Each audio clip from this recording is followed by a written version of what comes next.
தமிழ்நாட்டின் அன்பு சகோதர சகோதரிகளே, உங்களுக்கு என்னோட பணிவான வணக்கங்கள். உங்கள் சில பேருக்கு தெரிஞ்சிருக்கலாம், நான் தமிழ்நாட்டில் வாழ்ந்திருக்கேன், சென்னையில் வளர்ந்துருக்கேன். நான் தமிழ்நாட்டு விட்டு போய் 30 வருஷத்துக்கு மேலே ஆகுது. நான் தமிழ்நாடு விட்டுட்டு போயிருக்கலாம், ஆனால் தமிழ்நாடு என்னை விட்டு போகலை.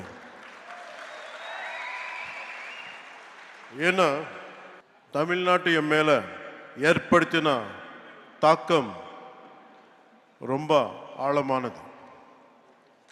When I was growing up here, the impact and impressions are very deep, right from Tirukkural to martial arts, politics to devotion and cinema. அதனால தமிழ்நாட்டு மேலே எனக்கு ரொம்ப மதிப்பு. எனக்கு தமிழ்நாடு திருவள்ளுவரோட பூமி, சித்தர்களோட பூமி, நான் வணங்குற தமிழ் கடவுள் முருகரோட பூமி, மகாகவி சுப்பிரமணிய பாரதியாரோட பூமி, ஆயிரக்கணக்கான கோவில்களோட பூமி. எனக்கு பிடிச்ச புரட்சி தலைவர் எம்ஜிஆர் அவர்கள் வாழ்ந்த பூமி, வீர விளையாட்டு ஜல்லிக்கட்டோட பூமி. இந்த வீரபூமிக்கு என்னுடைய அன்பு வணக்கம். The experiences from Tamil Nadu have become a guiding light to my life. Tamil Nadu எனக்கு கற்றுத்தந்த அனுபவங்கள் என்னோட வாழ்க்கையோட வழிகாட்டியாவே மாறிச்சு. Today this seminar is about one nation and one election. ஒரே நாடு ஒரே தேர்தல் பற்றி பேசுறதுக்கு நம்ம எல்லாரும் கூடியிருக்கோம். இந்த ஒன் நேஷன் ஒன் எலெக்ஷன் பற்றி நிறைய பொய்யான தகவல்கள் பரப்பப்படுது, தவறான புரிதல்கள் உருவாக்கப்படுது. அது நம்ம ஜஸ்ட் லைக் EVMs. எலெக்ஷன் டைமில் if you look at in TV and election results டைமில் அவர் ஜெயிச்சா EVM சூப்பர் பான்னு சொல்லுவாங்க, அவங்க தோத்தா EVM டேம்பர் பண்ணிருக்காங்கன்னு சொல்லுவாங்க. இன்னும் என்ன சொல்லுவாங்க, EVM மெஷின்ல சூடு வச்சுட்டாங்கன்னு சொல்லுவாங்க. அதே மாதிரி ஒரே நாடு ஒரே தேர்தல் விஷயத்துல கூட ரெட்ட வேஷம் போடுறாங்க. அவங்க அந்த காலத்தில் one nation one election support பண்ணா அது super.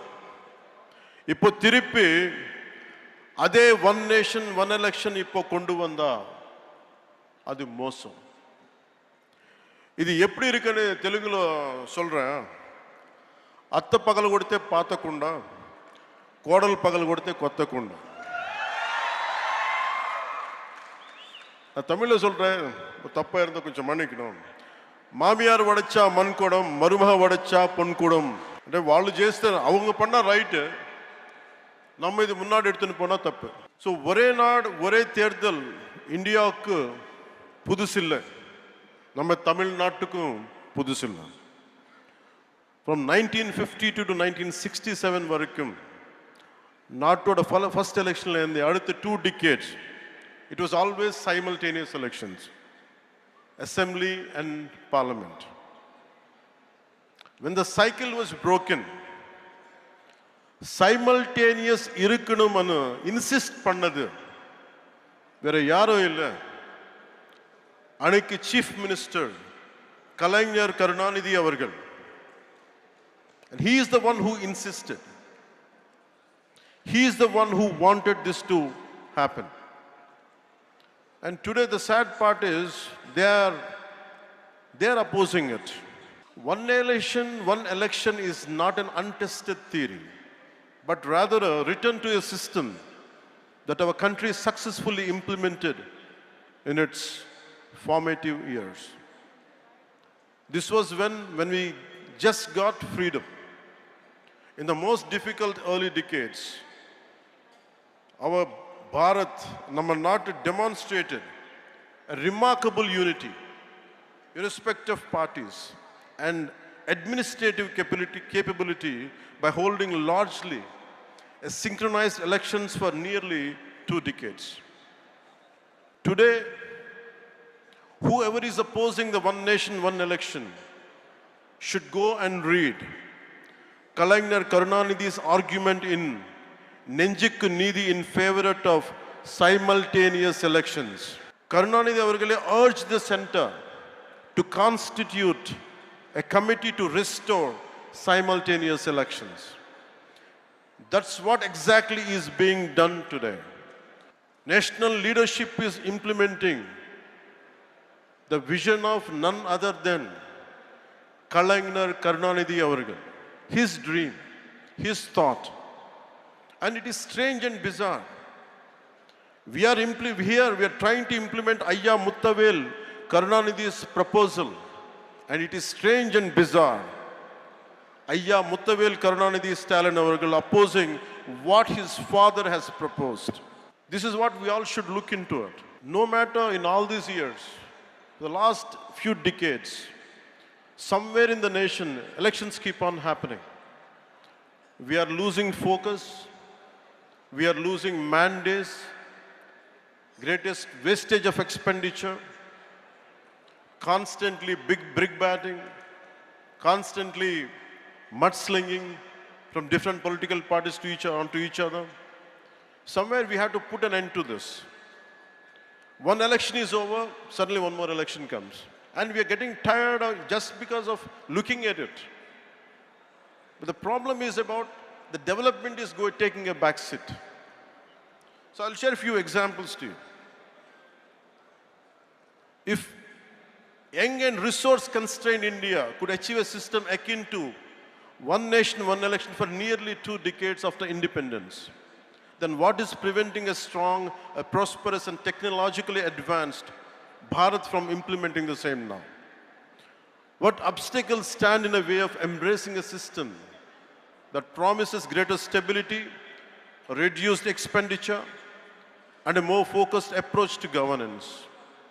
Allowing our leaders to dedicate more time they can dedicate themselves fully to the progress and prosperity of our every citizen. Consider a common scenario that happens in most of our states. Let us say an assembly election is held in a year.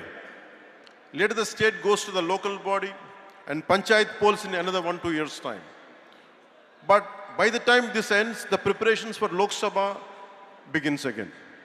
This creates a near continuous election cycle where political parties and the administration are continuously engaged in election-related activities. Where is the time for growth? Where is the time for stability? Where is the time for economic prosperity?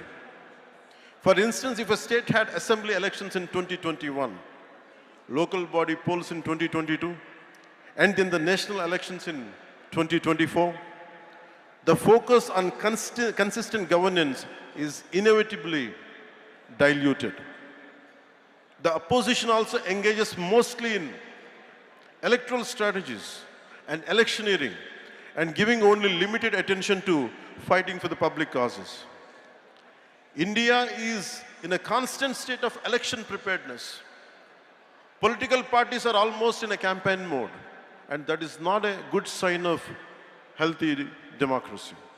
On average, it is reasonable to say that the elections to the legislative assemblies of at least 4 to 6 states are held every year. With thousands of panchayats and municipalities across the country, elections at this level are a continuous process happening in different parts of the country almost every year. The ruling parties, instead of focusing solely on governance and policy implementation, ruling parties are constantly strategizing for the next election. இந்த election ஜெயிச்ச உடனே அடுத்த எலெக்ஷனுக்கு prepare பண்ணுறது. Formulating populist measures and deploying their leaders for campaigns. This can sometimes lead to policy decisions being influenced by electoral considerations rather than the genuine needs of the people. And the opposition's primary focus often becomes attacking the ruling party and preparing for the next election. Constructive criticism and collaboration on policy matters can take a backseat to political maneuvering and electioneering. And we are going for short-term gains for a long-term risk. And diversion of valuable government resources. Besides time and cost, election means for a huge administrative machinery and logistics, a large number of government employees, including civil servants, police personnel and teachers are involved in election duty, diverting from their regular duties, maintaining law and order, requires additional security forces and including army. We have become the most expensive democracy in the world. 2024 Indian general elections have emerged as one of the most expensive exercises globally.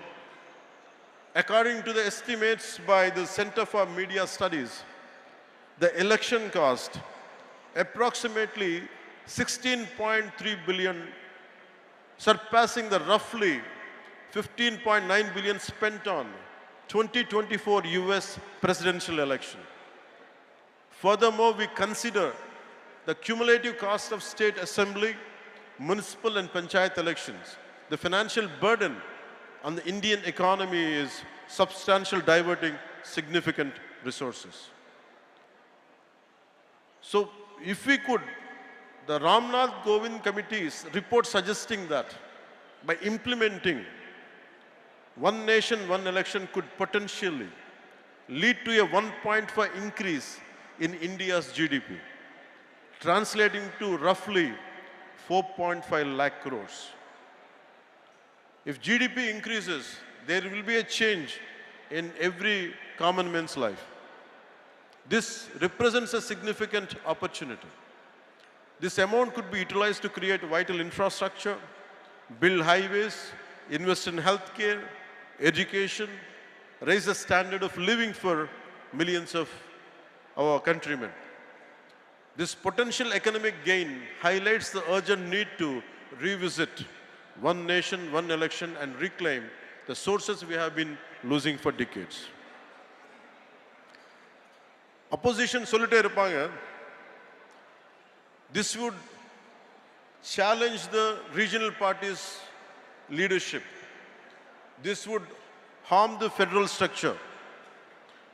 And I give a very right example for this.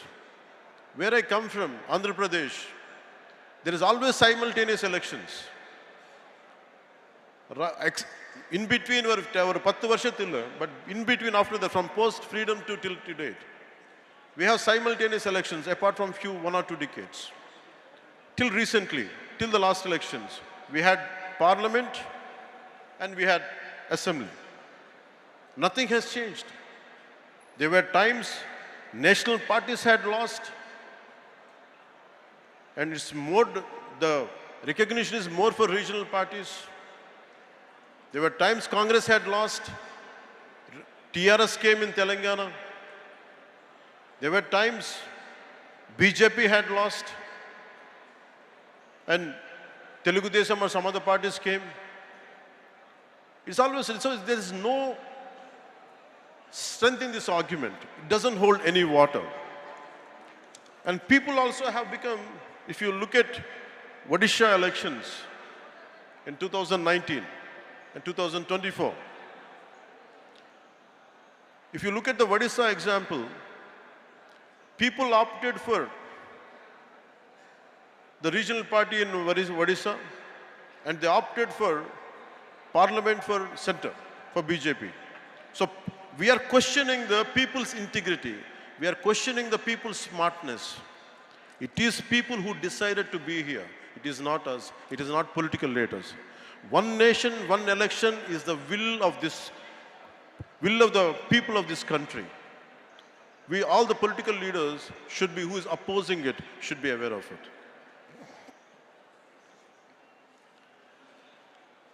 DMK and India Alliance and their partners argue one nation, one election is anti-federalism. If it is really so, why did Kalaignar Karunanidhi Avargal has supported it, whom they look upon him as a fighter for federal rights, and he did not see it as an anti-federalism. They agree that the simultaneous poll will benefit national parties, not regional parties. And I have told you the examples. In Odisha it was different. In Telangana it was different. And BJP didn't gain there. So that argument doesn't hold any water. I request Honorable Chief Minister Thiru Stalin Avargal to revisit your resolution opposing one nation and one election. I request you to consider its potential to strengthen India's democratic framework by enhancing the efficiency of governance, optimizing resource allocation, and fostering national cohesion. While addressing a Tamil Nadu's valid concerns, I am from South. I understand each and every aspect. அது Hindi imposition இருக்கலாம், ஒரு language பற்றி இருக்கலாம், one nation, one election பற்றி இருக்கலாம். If there are concerns for DMK, I'm also a regional party. I'm not a national party. And I'm able to gain the foothold. In 2019, I went alone. So political stability and having a solid foothold is different. Our individual agendas should not hamper the growth of people. You should create the stability for the people, not instability. I request Honorable Chief Minister Thiru Stalin Avargal to look into his call. And we promise you, while addressing Tamil Nadu's valid concerns about federalism, state autonomy, and logical feasibility through inclusive dialogue. ஏதாவது பிடிக்கலன்னா நம்ம உட்கார்ந்து பேசிக்கலாம்ல. And we will see, we have enough robust constitutional safeguards out there and a phased implementation approach that respects India's diverse regional entities. And I request Honorable Stalin Avargal to look into it, to reconsider, and let this policy, he should be able to support and take it forward. In short, I can say, ஒரே நாடு ஒரே தேர்தல் இது அரசியல் சீர்திருத்தம் மட்டும் இல்லை, இது ஒரு பொருளாதார சீர்திருத்தம், இது ஒரு நிர்வாக சீர்திருத்தம், இது ஒரு ஆட்சி சீர்திருத்தம் கூட. முக்கியமா நம்ம நாட்டுக்கு, நம்ம தமிழ்நாட்டுக்கு தேவையான சீர்திருத்தம். ஒரே நாடு ஒரே தேர்தல் காலத்தின் கட்டாயம். Let us unite as Indians. ஒரே நாடு ஒரே தேர்தல் ஏற்றுக்கொள்வோம். வாழ்க பாரதம், வளர்க தமிழ்நாடு. நன்றி, வணக்கம்.